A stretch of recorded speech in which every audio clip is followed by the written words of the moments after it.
hirap guys. Tapos nyo ba sobrang lamig ng hangin? Natawa lang ako. Ang lamig, grabe. It seems like we are not in the Philippines, you know. The weather is so cold. Maybe it's because of the snow that are getting liquified.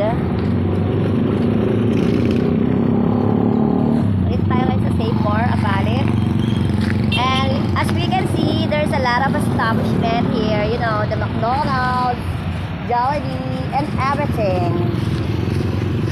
And there's a lot of shopping mall here, like 588 and 365, like that.